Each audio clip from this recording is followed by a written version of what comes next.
최근 부동산 가격 하락세로 전세 사기 피해가 속출하자 경찰이 전담 수사본부를 꾸려 국토부 등과 함께 집중 단속에 나섰습니다.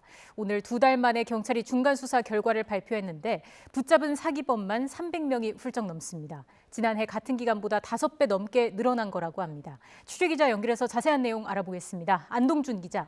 네, 사회 일부입니다. 네, 경찰이 전세 사기와 관련해 실시한 집중 단속 그 중간 집계 결과를 발표했다고요. 네, 경찰은 지난 7월 25일부터 특별 단속에 나섰는데 우선 그제까지 2달 동안 적발된 건을 오늘 발표했습니다. 국토부 등과 합동 단속을 벌인 결과 무자본 갭 투자나 허위 보험 가로채기 같은 전세 사기 사례 163건을 적발했는데요. 여기에 연루돼 붙잡힌 사람이 348명, 이 가운데 34명이 구속됐습니다.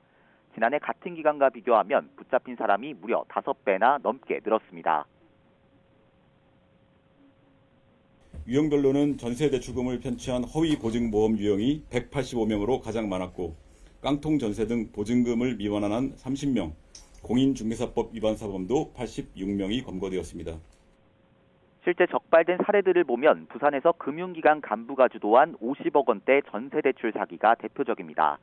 집을 나온 사회초년생들, 이른바 가출팸이나 지적장애인 등의 명의를 빌려서 전세대출금 50억 원을 가로챈 일당 48명이 붙잡힌 사건이 있었는데요.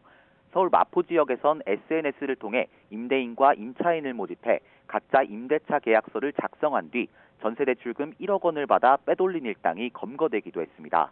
이른바 깡통전세 같은 보증금 미반환 사례나 자본금 없이 임대사업을 벌이며 보증금이나 대출금을 빼돌린 이른바 무자본 갭 투자 일당도 잇따라 적발됐습니다.